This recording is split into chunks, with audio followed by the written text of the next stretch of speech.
How to shift from an employee mindset to an entrepreneur mindset. Thank you, Alain. The easiest way, Alain, is to start to change your environment and what you feed into your mind. So I know like working in a school, it can be really difficult because you're constantly around people who are employees. You have the teacher-employee mindset, and that's what you wake up and go to every day. So you have to fight against that because you're probably the most entrepreneurial person who's there. And that's great in that you can inspire other people, but it's also lonely, and there's also nobody pushing you to do more, to be more, to say, hey, you could be doing that. Why are you doing this, right? There's nobody inspiring you to want to go and get to the next level. And it's, same for the students. If you're just around other students who are just trying to go get a job, right? If all your peers are just trying to get a job, it can be hard for you to say, hey, I want to start my own business. So the key is to start to be, you're a move maker, so it's always a great start because you're around entrepreneurs. But whatever is a thing that gets you feeling like it's possible, like you can do it, like you're inspired, how many people around you, and not just a question for Alain, for everybody, how many people around you right now make you feel inspired? That when you're around them, it makes you want to push a little bit harder, dig a little bit deeper, go one more, think bigger, be bolder. Like how many people around you in your life that do that for you? And it's nobody, right? You're the one doing that for everybody else.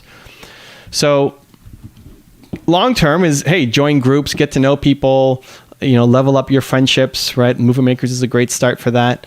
But the shorter term, whoa, where does this go? Holy cow, that's some scary stuff. I would have died if I went down there. Look at that. Where does that even go? There's an ender chest down there. Huh? Okay, that is some scary. I don't even know where I am, but there's something scary down there. Okay, forget it. Who's building into my base? Or maybe that was me a long time ago. Probably. I don't know what that was. Anyway.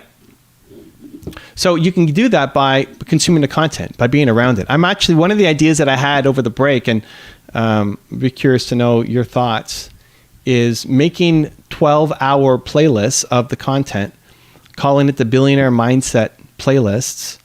And am I going to die? Hold on. I don't remember where that, oh no, it went this way. Okay. Ooh, that's close. That is close. Bless you. I don't think I would have died if I fell down there. So if you were to surround yourself constantly with billionaires, right, where they're always around you, they're always on the background, even if it's low volume, even if you're not just always paying attention to it, kind of like the music idea, but people, thoughts, right? So that every now and then, while you're on your lunch break, instead of just reading about the latest coronavirus news, instead of that, you're listening to Jeff Bezos talk about his business, Richard Branson talk about his business, Oprah Winfrey talk about her business. And the more that they're around as a soundtrack to your life, the more they're going to pull you up and make you realize that you want to accomplish more and that you're capable of accomplishing more. So the environment, if you back to the original question, how do you avoid staying in the employee mindset and move to more of an entrepreneur one? The environment. If you're stuck with a bunch of employees who have that mindset, then it'd be really hard. You have to fight against that every day. Where if you choose to craft a new environment for yourself and feed that positivity into your ear, into your brain, you will slowly become it. Make sense? We can jam a little bit on that, Alain, if you want to go back and forth.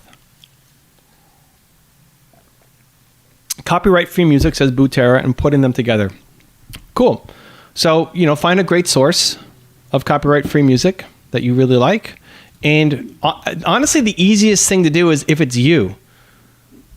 If you had to pick between those three, I forget what your three words, like relaxing, studying, and working.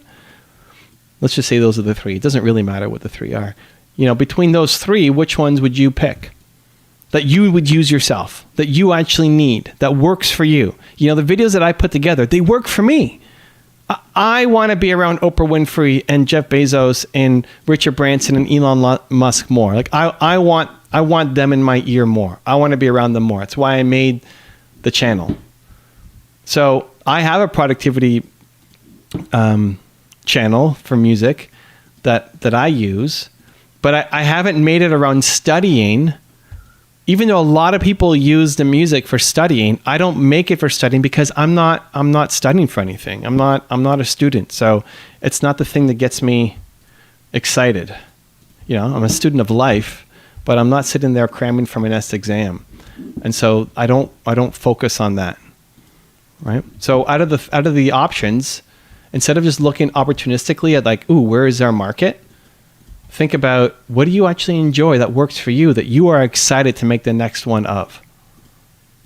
How have I made, I don't know how many thousands of videos at this point? Because I'm still excited. Like, how do you not burn out? Because I'm still excited. I'm excited to make. I'm excited for the next video that comes out. You know? So you can do that when you are your own target audience.